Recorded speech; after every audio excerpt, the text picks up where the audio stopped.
Hello students, once again welcome back to our physics video classes, and we are with our lecture number 3 for the first unit and chapter force. So बेटा force के साथ आज हम study करेंगे अपना lecture third. और last lecture में हमने जहां पर अपनी स्टडीज को छोड़ा था बेटा वहीं से स्टार्ट करते हैं। लास्ट लेक्चर हमारा एंड हुआ था प्रिंसिपल ऑफ मोमेंट्स के साथ। सो मैं वहीं से स्टार्ट करूंगा आपके लिए। प्रिंसिपल ऑफ मोमेंट्स क्या होते हैं एक बार रिवाइज कर लेते हैं। What is principal of moments?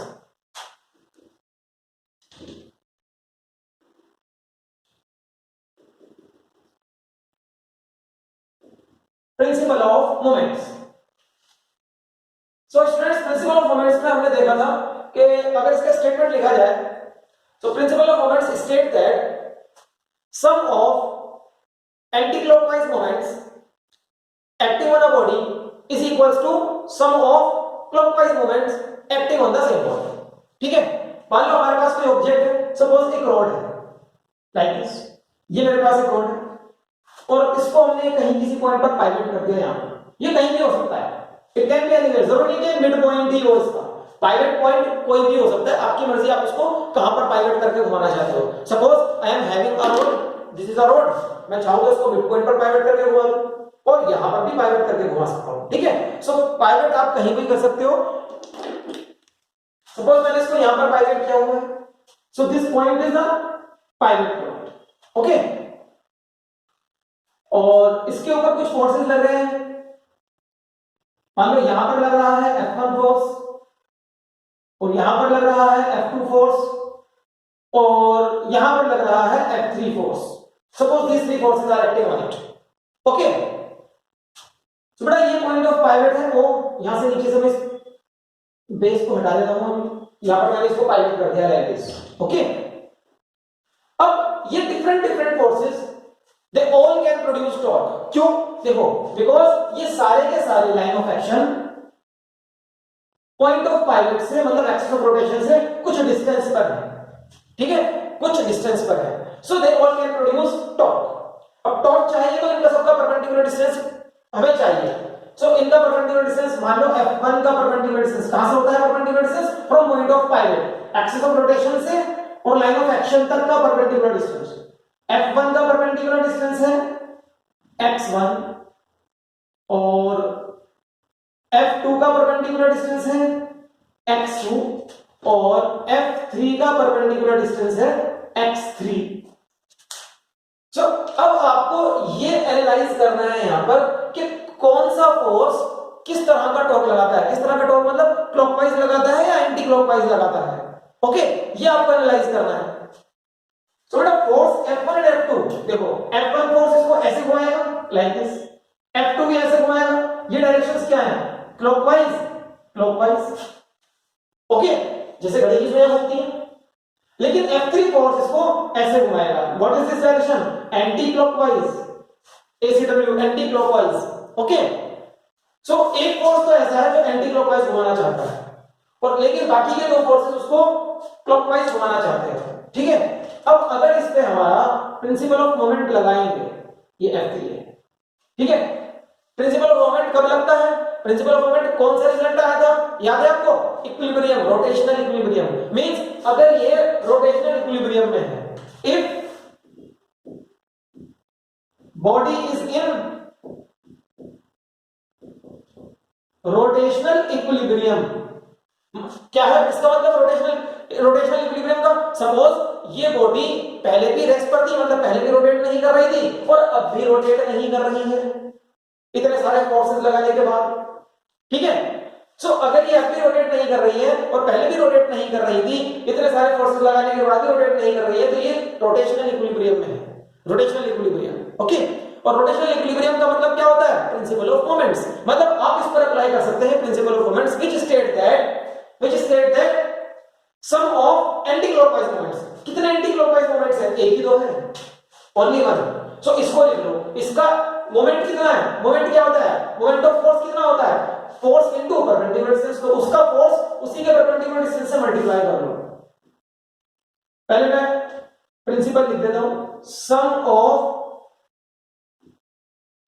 Anti clockwise moments of force is equals to sum of clockwise moments of forces. So इस फॉर्मूले को यूज करते हुए या इस कॉन्सेप्ट को यूज करते हुए हम लिख सकते हैं एंटी क्लॉकवाइज सिर्फ एक ही है ना, एंटी क्लॉकवाइज। सो उसका F3 into X3 force into perpendicular distance एक ही है, हो गया, इज इक्वल्स टू पर आ गया, इज इक्वल्स टू। अब इधर ये कितने हैं, दो है क्लॉकवाइज, एक तो है F1 उसके साथ X1 है परपेंडिकुलर डिस्टेंस, और सम लिखते हैं ना सम, तो इनका सम कर रहा है, ये सम प्लस इस सम, ओके सम। तो दूसरा क्या है F2 और उसका परपेंडिकुलर डिस्टेंस X2 है। थोड़ा यहां तक हम आए, ये एक इंपॉर्टेंट हमारे पास आप कह सकते हैं फॉर्मूला मिल गया आपको, ठीक है। ये हर क्वेश्चन के लिए अलग हो सकता है और होगा भी अलग, लेकिन ये सब क्वेश्चंस के लिए सेम है, ऑलवेज सेम। तो यहां से स्टार्ट करेंगे आप हर क्वेश्चन को, ये न्यूमेरिकल आते हैं इस तरह के, वो बता रहा हूं मैं आपको कैसे होंगे, ठीक है। अब जब आप यहां तक पहुंचोगे तो यहां पर आने के बाद इस न्यूमेरिकल में कोई एक चीज अननोन होगी। देखो कितनी सारी चीजें हैं, 1 2 3 4 5 6 क्वांटिटीज में से कोई एक क्वांटिटी अननोन होगी, वो आपको निकालनी होगी, बाकी 5 गिवन होगी क्वेश्चन के अंदर। सो आसान हो गया ना, once you have understood it, उसके बाद सब चीजें आसान है। और जैसे मैंने आपको पहले भी बताया था कि आपको कोई भी फॉर्मूला उसके डायग्राम के साथ याद करना है, उसके डायग्राम के साथ याद करना है, then it will be easier for you to solve any kind of numerical in your syllabus। फिर आपके सिलेबस का कोई भी न्यूमेरिकल हो जाएगा, ठीक है। सो ये प्रिंसिपल ऑफ मोमेंट्स था हमारा, this is the principal of moments. So students you may copy it down। now we will start with the next heading।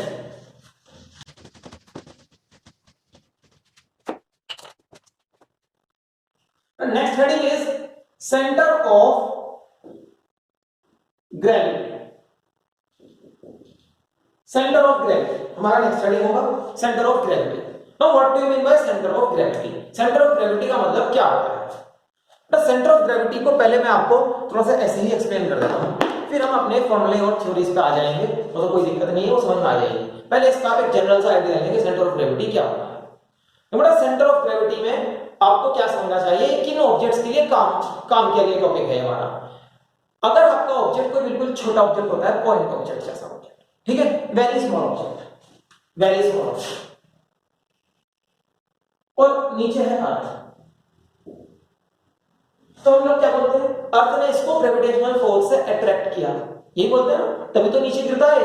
Suppose there is a very small object और वो नीचे क्यों गिर रहा है, very small object, क्योंकि अर्थ उसको attract करता है, किससे? अगर कोई चीज नीचे जा रहा है तो उसके ऊपर नीचे फोर्स लगता होगा ना, तो अर्थ ने कौन सी फोर्स लगाई, ग्रेविटेशनल फोर्स लगाई है, ठीक है। सो अगर वो ऑब्जेक्ट बहुत ही छोटा साइज का है तो आप उसकी फोर्स कहां मार्क करते हैं, तक आप उसकी फोर्स मार्क करते हैं लाइक दिस, उसी ऑब्जेक्ट पे जो एक पॉइंट से आपने शो किया हुआ है इस ऑब्जेक्ट को ऐसे मार्क कर देते हैं, और वो फोर्स क्या होती है, that force is known as weight, उसका वेट ही कहलाता है ना वो फोर्स। ग्रेविटेशनल फोर्स कुछ नहीं है, वो वेट ही है, gravitational force is weight only, okay. और इस ग्रेविटेशनल फोर्स को हम लोग लिखते हैं m इंटू जी। जी का वैल्यू बेटा सबको याद होगा 9.8 मीटर पर second square, this is the acceleration due to earth. और m क्या होता है, m इस ऑब्जेक्ट का मास होता है ना। सपोज ऑब्जेक्ट है हमारा 1 kg मास या 2 kg मास, इस तरह से, ठीक है। लेकिन अगर ये ऑब्जेक्ट इतने छोटे साइज का ना हो तो फिर हमारा टॉपिक सेंटर ऑफ ग्रेविटी काम करता है। फिर हमारा टॉपिक सेंटर ऑफ ग्रेविटी काम करता है इस फोर्स के डायरेक्शन को मार्क करने के लिए कि हम इस फोर्स का डायरेक्शन कहां मार्क करेंगे, ठीक है। देखते हैं किस तरह से। सपोज इसी अर्थ पर मेरा एक और ऑब्जेक्ट है, लेकिन वो ऑब्जेक्ट थोड़ा बड़ा साइज है। तो बड़े साइज के जो ऑब्जेक्ट होते हैं ना, हम कहते हैं कि these objects are formed by different large number of particles, different large number of particles. छोटे छोटे पार्टिकल्स मिलकर तो ऑब्जेक्ट बनाते हैं, केमिस्ट्री में आप पढ़ चुके हैं। एटम बाय एटम या मॉलिक्यूल बाय मॉलिक्यूल जब अरेंज हो जाते हैं तो एक ऑब्जेक्ट बनता है पूरा, ये पढ़ते हैं ना केमिस्ट्री में। सो यहां पर वही बोल रहे हैं हम लोग, ठीक है। छोटे छोटे पार्टिकल्स से मिलकर एक बड़ा ऑब्जेक्ट बन जाता है, ठीक है। सपोज वो छोटे छोटे पार्टिकल्स इसके अंदर, मैं सारे तो नहीं बनाऊंगा, लेकिन कुछ बना देता हूं, ये छोटे छोटे पार्टिकल्स हैं इसके अंदर, ठीक है, these are the small small particles inside, okay. अब अगर ये सारे छोटे छोटे पार्टिकल्स हैं तो इन सब का वेट लगता होगा ना। मान लो ये पहला पार्टिकल है W1, ये दूसरा पार्टिकल है W2, ये तीसरा पार्टिकल है W3, fourth particle W4, fifth particle W5 and so on. जितने भी पार्टिकल्स हैं इसके अंदर, millions of trillions of particles जो भी हैं, ठीक है, सबका लगेगा ऐसे ही वेट, और ये सारे वेट मिलकर इसका क्या बन जाएगा, टोटल वेट। यही सारे वेट्स मिलकर इसका क्या बन जाएगा, total weight of this larger object, ठीक है। अब वो टोटल वेट कहां लगाएं, क्या आप इसको ऐसे शो करेंगे लाइक दिस? ये तो बहुत ज्यादा कॉम्प्लिकेटेड हो गया, देखने में भी अच्छा नहीं लग रहा है डायग्राम हमारा, ठीक है। नीट एंड क्लीनलीनेस तो बात की बात है कि इसमें डायग्राम है। तो इन सब चीजों को अवॉइड करने के लिए हमारा एक कॉन्सेप्ट है centre of gravity. Centre of gravity concept है हमारा, ठीक। हम एक पॉइंट इस ऑब्जेक्ट के लिए ऐसा एज्यूम करेंगे, और वो पॉइंट ऑब्जेक्ट के अंदर भी हो सकता है, बाहर भी हो सकता है, ठीक है। हम एक ऐसा पॉइंट एज्यूम करते हैं, और एजम्पशन भी लॉजिक के साथ है, ऐसा नहीं कि कहीं भी एज्यूम कर लेंगे, ठीक है। ऐसी जगह पर वो पॉइंट माना जाता है जहां पर आप उस पॉइंट को अगर मार्क करें तो इन सारे फोर्सेस का सम उस सिंगल पॉइंट पर वेट लगाकर शो किया जा सके। Suppose that point is I am showing it with blue colour. मान लो यहां पर है पॉइंट, यहां पर आप इन सब की जगह एक ही फोर्स, मतलब एक ही वेट लगा सकते हैं, और वो एक ही वेट इन सब के इक्वल होगा, इन सबके इक्वल होगा, ओके। कहां लगा सकते हैं, ये पॉइंट जहां पर आप इसको लगा सकते हैं वो पॉइंट सेंटर ऑफ ग्रेविटी है। अब इसको मार्क करने का क्या लॉजिक है, इसको मार्क करने का क्या लॉजिक है सर, वो बता दो आपने। हाँ बेटा, इसका मार्क करने का लॉजिक ही बताना है, वही इंपॉर्टेंट है इस क्लास में, इस टॉपिक में, ठीक है। और इसको मार्क करने का लॉजिक इसकी डेफिनेशन में लिखा हुआ होता है, मतलब जब आप इसकी डेफिनेशन याद करेंगे तो इसके मार्क करने का लॉजिक ऑटोमेटिकली आपको याद हो जाएगा, ठीक है। सो बात करते हैं हम सेंटर ऑफ ग्रेविटी की डेफिनेशन की, मतलब इसको कहां मार्क करते हैं, उसका लॉजिक क्या है, ठीक है।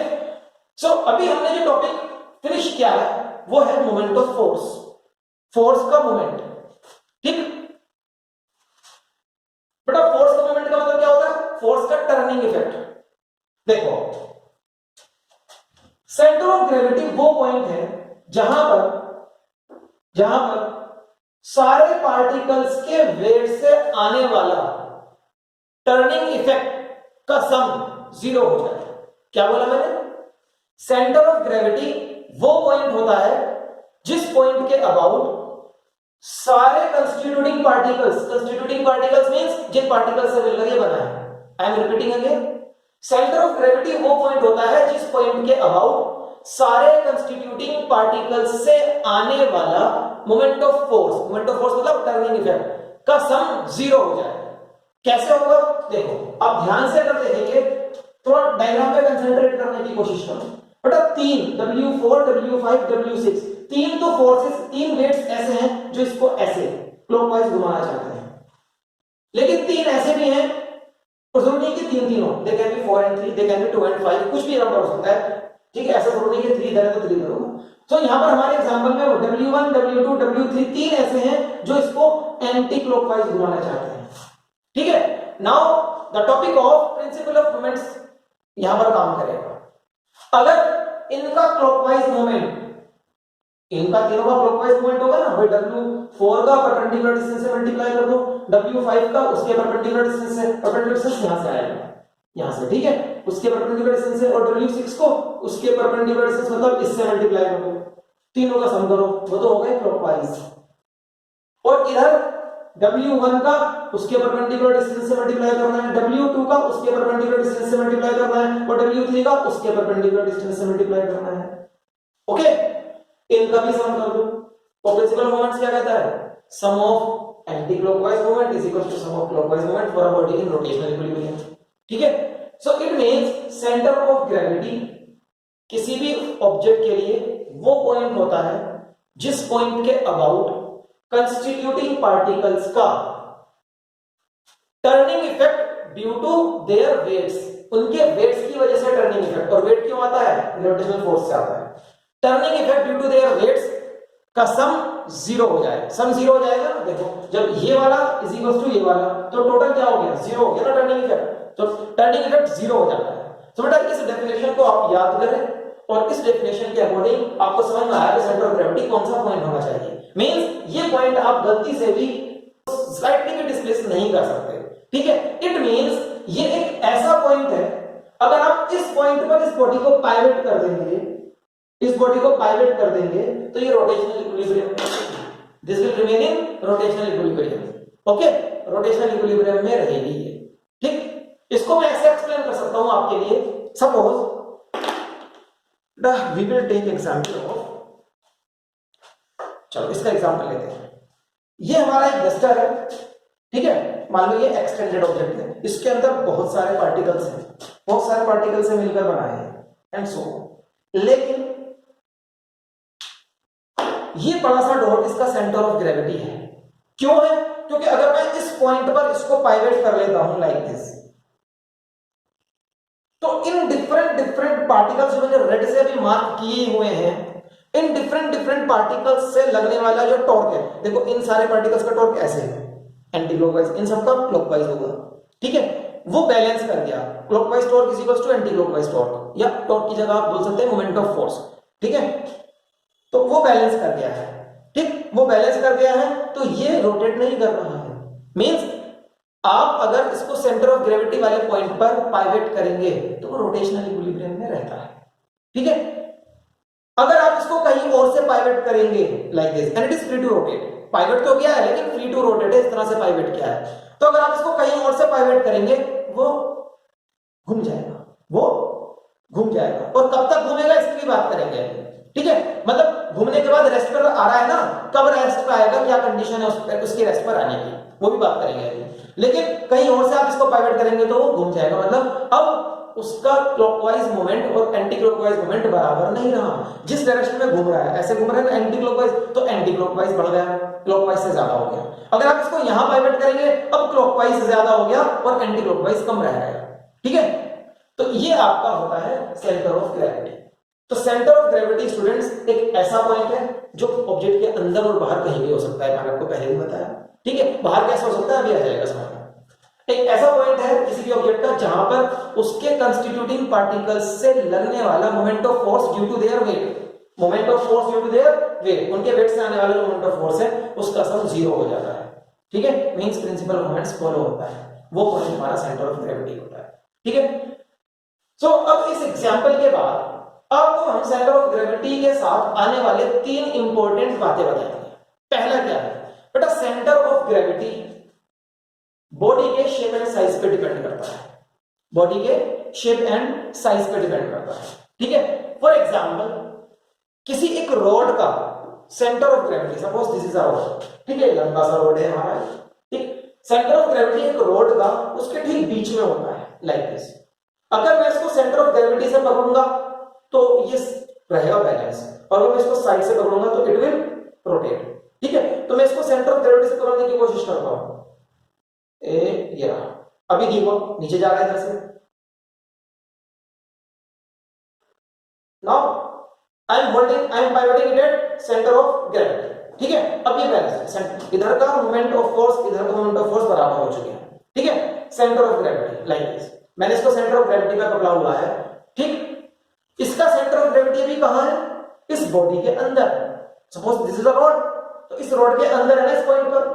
लेकिन अगर मैं इसका शेप एंड साइज बदल दूं कैसे भी, सपोज मैंने इस रॉड को बना दिया एक circle like this, now this is a circle, okay. मैंने इसको सर्कल बना दिया है। सर्कल का एग्जांपल आप बैंगल्स, चूड़ियां होती हैं, ठीक है, वहां से ले सकते हैं, या कोई भी एक रिंग, एनी रिंग, ठीक। जरूरी नहीं है वो एंगेजमेंट रिंग हो, कोई भी रिंग हो सकता है।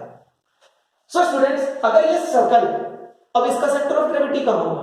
अब इसका सेंटर ऑफ ग्रेविटी इस सर्कल के सेंटर पे होगा, यहां पर, इस सर्कल के सेंटर पे होगा यहां, ओके। और वो सेंटर क्या बॉडी के अंदर है? नो, बॉडी के मटेरियल से, बॉडी का मटेरियल ये वायर है, दिस रॉड जिसको मैंने बेंड कर दिया, उसके बाहर है, ठीक है। Centre of the circle is outside the material of the body. So body के मटेरियल से बाहर भी हो सकता है और बॉडी के मटेरियल के अंदर भी हो सकता है, जैसे मैंने आपको एक प्लेन रोड के लिए दिखाया, स्ट्रेट रोड के लिए, ठीक है। सो फर्स्ट पॉइंट क्या बताया मैंने आपको, सेंटर ऑफ ग्रेविटी बॉडी के अंदर भी हो सकता है, बाहर भी हो सकता है, मतलब it depends upon the shape and size of the body. Shape and size of the body को आप दूसरे वर्ड्स में कह सकते हैं डिस्ट्रीब्यूशन ऑफ मास। जैसे कि डिस्ट्रीब्यूशन ऑफ मास पहले तो स्ट्रेट रोड में था, फिर बाद में सर्कल में कर दिया गया। इसका एक और तरीका भी है, सपोज डिस्ट्रीब्यूशन ऑफ मास को हम ऐसे मान सकते हैं, बेटा आप देख रहे हैं कि ये स्केल बैलेंस है, ठीक है। क्यों? क्योंकि इसको सेंटर ऑफ ग्रेविटी पे बैलेंस किया गया है, इसलिए बैलेंस्ड है। अगर डिस्ट्रीब्यूशन ऑफ मास चेंज कर दें, डिस्ट्रीब्यूशन ऑफ मास का मतलब है कि मास अभी तो दोनों साइड बराबर है, अगर मैं कहीं भी एक साइड पर इसका मास ज्यादा कर दूं, सपोज मैंने इसका मास इधर ज्यादा कर दिया लाइक दिस, उधर ज्यादा मूवमेंट हो गया, उधर वो बेंड हो गया, ठीक है। तो इसका मतलब क्या है, अब अगर मुझे इसे बैलेंस करना है तो अब पहले वाली पोजीशन पर बैलेंस नहीं होगा, अब थोड़ा मुझे इसको इधर शिफ्ट करना होगा like this to balance it, okay. Balance अब भी हो सकता है, लेकिन अब इसका पहले से डिफरेंट होगा centre of gravity. I can balance it, I can balance it,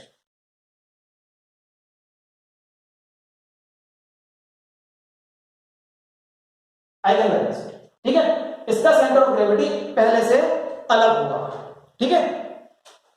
सो अगर हम डिस्ट्रीब्यूशन ऑफ मास को चेंज करेंगे तो सेंटर ऑफ ग्रेविटी की पोजीशन चेंज हो जाएगी और चेंज होने के बाद वो बॉडी से बाहर भी जा सकती है, ठीक है। We should all know this, ठीक। सो ये आप कह सकते हो कि ये दो पॉइंट्स एक साथ डिस्कस हो गए कि centre of gravity shape and size पर डिपेंड करता है, मतलब डिस्ट्रीब्यूशन ऑफ मास पर डिपेंड करता है, और वो बॉडी के अंदर भी हो सकता है, बॉडी के बाहर भी हो सकता है, ठीक है students. Now next is centre of gravity के कॉन्सेप्ट पर हम ये कह सकते हैं, देखो इसके लिए हम क्या कह सकते हैं, इस ऑब्जेक्ट के लिए सेंटर ऑफ ग्रेविटी के कॉन्सेप्ट पर हम ये कह सकते हैं कि जो एक बड़ा ऑब्जेक्ट है, हम उस ऑब्जेक्ट को एक पॉइंट मास ही मान लेंगे बस, और अपना क्वेश्चन कर लेंगे।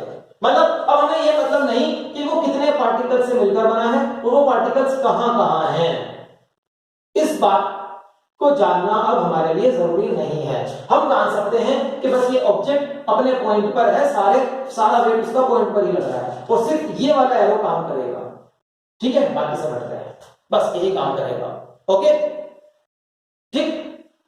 सो बेटा अगर आप उसका वेट मार्क कर रहे हैं सेंटर ऑफ ग्रेविटी पे, so weight of the object because it is passing through centre of gravity, centre of gravity को क्या आपने पॉइंट ऑफ पाइवट माना हुआ है, तो सेंटर ऑफ ग्रेविटी पर वेट ऑफ द ऑब्जेक्ट का कोई भी मोमेंट ऑफ फोर्स नहीं होता।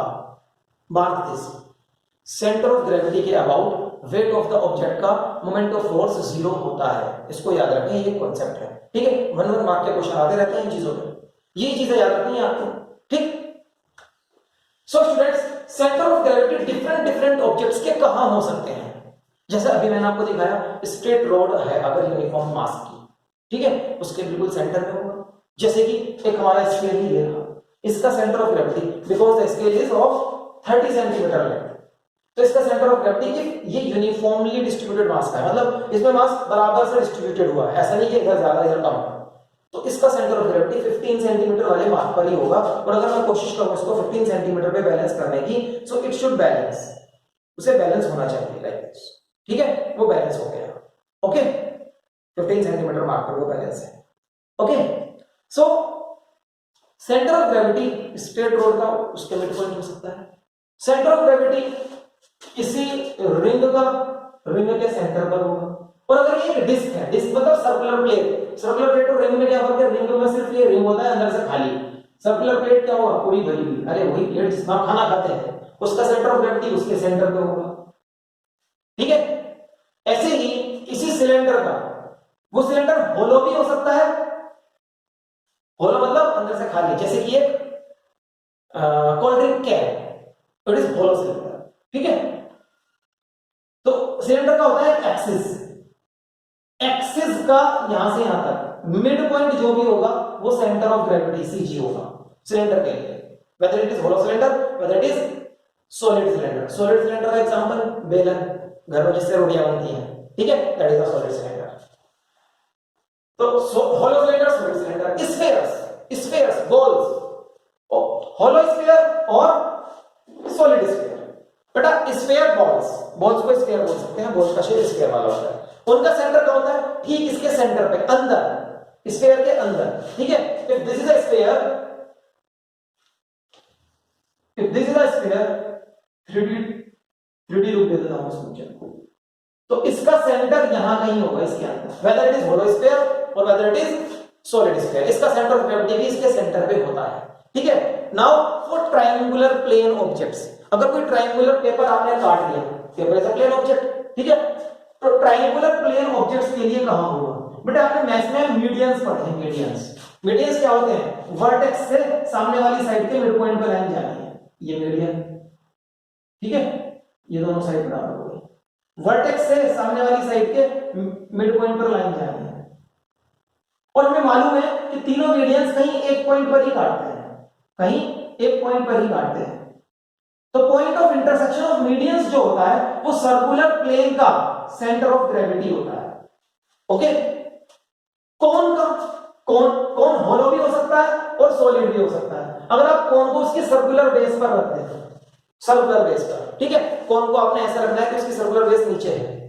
कोन को अगर आप उसकी सर्कुलर बेस पर रख दें, होलो कोन का अलग आंसर आएगा और सॉलिड कोन का अलग आंसर आएगा। सपोज ये इसकी एक्सिस है, ये इसकी एक्सिस है, ये होलो कोन है और ये सॉलिड कोन है। सॉलिड कोन को मैंने ऐसे कर दिया है, ओके। तो बेटा सॉलिड कोन के लिए इसकी हाइट अगर h है, कोन की हाइट h है, तो बेस लाइन से, जो ये बेस लाइन है, बेस लाइन से h/4 हाइट पर इसका सेंटर ऑफ ग्रेविटी होगा सॉलिड के लिए, और होलो के लिए h/3 पर होगा। बेस लाइन से h/3 पर, h/3 मींस इससे थोड़ा ऊपर होगा, इसका होलो का थोड़ा ऊपर हो जाता है, h/3 ज्यादा होगा h/4 से, ठीक है। सो ये होलो सिलेंडर या सॉलिड, होलो कोन या सॉलिड कोन के लिए हो गया। कोई भी क्वाड्रिलेटरल हो, जैसे कि रेक्टेंगल, इस तरह के रेक्टेंगल या पैरेललोग्राम या स्क्वायर्स, उनका अगर आप डायगोनल्स का पॉइंट ऑफ इंटरसेक्शन ढूंढ लें, तो डायगोनल्स के पॉइंट ऑफ इंटरसेक्शन पर ही उनका सेंटर ऑफ ग्रेविटी होता है। तो बेटा ये कुछ सिंपल ज्योमेट्रिकल शेप्स हैं, इर्रेगुलर शेप्स हमने डिस्कस नहीं किए, ठीक है। सिंपल ज्योमेट्रिकल शेप्स हैं जिनका हमने सेंटर ऑफ ग्रेविटी याद रखना है कि किसका कहां पर होता है। You should all know this, ठीक। सो इसके बाद हम आगे अपने नेक्स्ट टॉपिक पे पढ़ते हैं। बेटा कुछ कॉपी करना चाहते हैं, मैं copy. So students centre of gravity पे आगे चलना है हमें, और अब हम आज के लेक्चर में ऑलमोस्ट अपने लास्ट पॉइंट पर हैं। सो अभी बेटा मैं आपको बता रहा था with the example of this duster कि जब आप इसको सेंटर ऑफ ग्रेविटी वाले पॉइंट से अलग कहीं पाइवट करते हैं और उस पॉइंट पर वो फ्री टू रोटेट है, तो रोटेट तो करेगा बिकॉज अब उसके ऊपर प्रिंसिपल ऑफ मोमेंट नहीं लग रहा, क्योंकि अभी इसका एक साइड का मोमेंट, इस केस में एंटी क्लॉकवाइज मोमेंट ज्यादा है, तो वो घूम जाता है। लेकिन घूमने के बाद रेस्ट पर आता है ना फाइनली कहीं। वो रेस्ट पर कब आएगा, कैसे आएगा रेस्ट पर, क्या कंडीशन है उसके रेस्ट पर आने की, और रेस्ट पर आने को बोलते हैं बैलेंस पॉइंट। एक जगह पर जाकर उसे बैलेंस तो अब भी होना है, वो यहाँ बैलेंस हो गया है, क्या कंडीशन है उसके बैलेंस होने की। बेटा डस्टर थोड़ा छोटा है, मैं आपको इसको स्केल के साथ करके दिखाता हूँ, लाइक दिस। मैं स्केल का सेंटर ऑफ ग्रेविटी मार्क कर देता हूं पहले। This is my scale,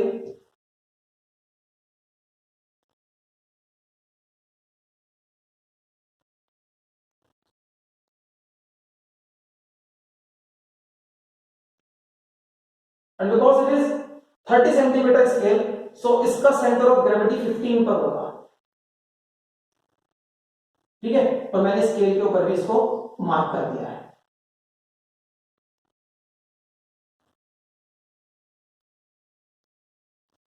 okay.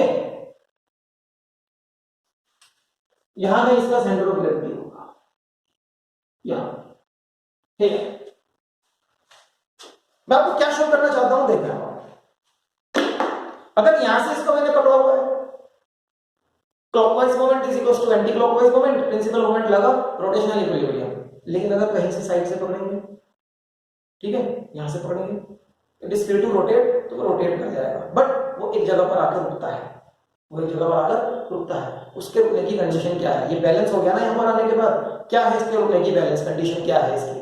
देखो स्टूडेंट्स, इसकी बैलेंस कंडीशन होती है किसी भी ऑब्जेक्ट के लिए बैलेंस कंडीशन होती है कि जहां पर भी आपने इसको पाइवट किया है, अगर वो पाइवट वाला पॉइंट सेंटर ऑफ ग्रेविटी से अलग जगह पर है, तो वो जब भी बैलेंस हो पाएगा जब पाइवटेड पॉइंट के वर्टिकली नीचे सेंटर ऑफ ग्रेविटी आएगा। मींस अगर आप एक वर्टिकल लाइन खींचेंगे, देखो अभी मैंने इसको ऐसे पकड़ा हुआ है, पाइवटेड पॉइंट यहां पर है, ठीक है, पाइवटेड पॉइंट यहां पर है, ये ऐसे है, लेकिन वर्टिकल लाइन ये है।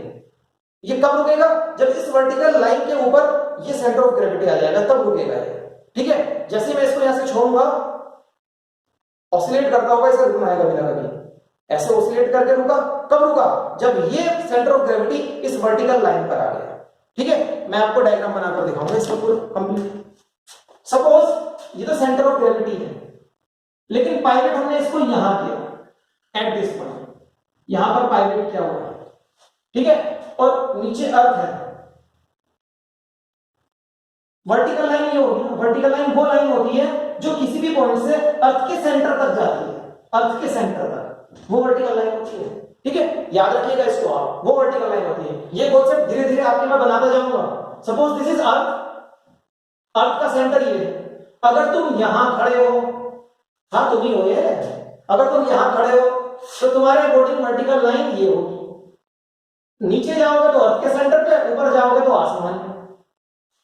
और अगर तुम यहां खड़े हो, अरे घूम लो, मैं आपको ही घुमा रहा हूं, कभी कहीं, कभी इंडिया में, कभी ऑस्ट्रेलिया में, ठीक है, तो आपके यहां पर खड़े होने के अकॉर्डिंग वर्टिकल लाइन ये होगी, this is the vertical line, ठीक है। नीचे जाओगे तो अर्थ का सेंटर, ऊपर जाओगे तो आसमान, sky. And if you are here, so vertical line will be this, नीचे जाएंगे तो अर्थ का सेंटर, ऊपर जाएंगे तो स्काई। सो ऐसे यहां पर है, this is the vertical line, okay. Come back, come back, come back, ज्यादा मत घूमो, कम बैक। और मैंने जैसे इसको यहां से रिलीज किया, this is the centre of gravity, ये सेंटर ऑफ ग्रेविटी है ना, जैसे यहां से इसको रिलीज करूंगा तो ये ऐसे घूमता हुआ जाएगा, कुछ आगे भी जाएगा, और फिर ऐसे ऑसिलेट करता हुआ फाइनली इसको कहां होना है? फाइनली स्टूडेंट्स ये यहां रुकेगा, ये यहां रुकेगा, फाइनली इसको यहां रुकना है। ये सेंटर ऑफ ग्रेविटी,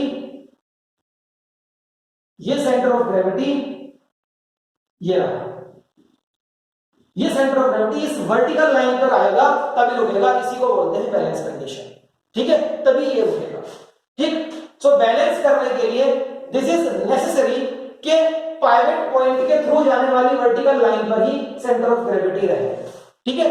और अगर किसी बॉडी को आपको स्टेबल इक्विलिब्रियम में रखना है, स्टेबल इक्विलिब्रियम का मतलब होता है कि अगर आप इसको वहां से डिस्टर्ब करें तो लौटकर वहीं आ जाए।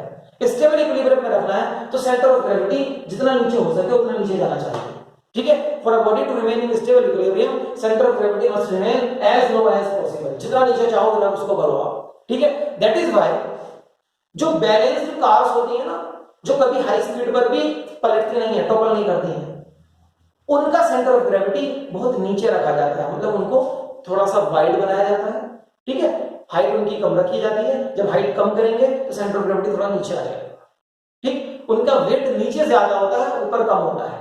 वो सारी रेसिंग कार्स ऐसी होती है, देखो उनकी हाइट कितनी कम होती है रेसिंग कार्स की। रेसिंग कार्स को इस तरह से डिजाइन किया जाता है कि हाई स्पीड पर भी जब वो एक सर्कुलर टर्न लेते हैं एकदम से, वो टॉपल ना हो जाए, वो पलट ना जाए, ठीक है।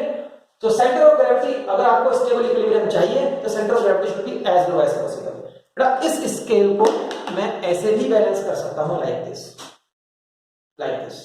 लेकिन ये इक्विलिब्रियम बहुत अच्छा इक्विलिब्रियम नहीं है, इसको अनस्टेबल इक्विलिब्रियम बोलते हैं। क्यों? देखो वर्टिकल लाइन पर तो आ रहा है सेंटर ऑफ ग्रेविटी, लेकिन इससे थोड़ा अलग है। इसका सेंटर ऑफ ग्रेविटी पाइवट के नीचे है और इसका सेंटर ऑफ ग्रेविटी पाइवट के ऊपर हो गया, ठीक है। और अगर मैंने इसको हल्का सा भी डिस्प्लेस कर दिया, ये लौटकर कभी यहां नहीं आएगा। अगर हल्का सा भी डिस्प्लेस कर दिया तो ये सीधा यहां जाएगा, स्टेबल इक्विलिब्रियम पर। जहां चीजें आप खुद रुकती हैं वो स्टेबल इक्विलिब्रियम होता है, जहां आप उसको जबरदस्ती रोक लेते हैं वो मोस्ट प्रोबेबली अनस्टेबल इक्विलिब्रियम ही होगा, ठीक है। सो अगर centre of gravity point of pivot से ऊपर है और आपने उसको रोका हुआ है तो वो भी equilibrium, but that is unstable equilibrium. और अगर अगर आपका centre of gravity point of pivot से नीचे है और आपने उसको बैलेंस किया हुआ है तो इट मींस ये स्टेबल इक्विलिब्रियम हो गया। ठीक है, तो स्टेबल इक्विलिब्रियम के लिए क्या जरूरी है, सेंटर ऑफ ग्रेविटी बहुत नीचे हो, जितना नीचे ले जा सकते हैं उतना नीचे ले जाएं इसको। ठीक है, सो स्टूडेंट्स ये हमारा टॉपिक आज सेंटर ऑफ ग्रेविटी कंप्लीट हुआ। ठीक है, आज की क्लास में इतना ही रखते हैं, छोटी छोटी क्लासेस करेंगे, जब जरूरत होगी क्लास को बढ़ा भी सकते हैं। ठीक है, it is enough for today. ठीक, आपका काम इतना है, आप क्लास करने के बाद प्रॉपर नोट्स अपने रजिस्टर में मेंटेन करें, बिल्कुल ठीक वैसे ही जैसे आप क्लासरूम में बैठने के बाद करते हैं, टीचर के साथ साथ नोट्स बनाते हैं। बिकॉज जब आप एग्जाम्स की प्रिपरेशन करेंगे बेटा, यही वो नोट्स होंगे जो आपने अपने हाथ से लिखे हैं, यही आपके काम आएंगे। ये किसी भी स्टूडेंट का सबसे महत्वपूर्ण, सबसे इंपॉर्टेंट हथियार होता है। ठीक है, क्या? हैंड रिटन नोट्स, अपने हाथ के लिखे नोट्स। ठीक है, so prepare your notes and prepare yourself for the board exams. ठीक है, आज के टॉपिक में कहीं कोई दिक्कत है आप कमेंट कर सकते हैं मुझे, आई विल रिप्लाई, और आप चाहो तो मेरे व्हाट्सएप नंबर पे आप मैसेज कर सकते हैं। ठीक है, I will reply as soon as possible. ठीक, so students, see you in the next lecture. Till then, bye bye and take care of yourself.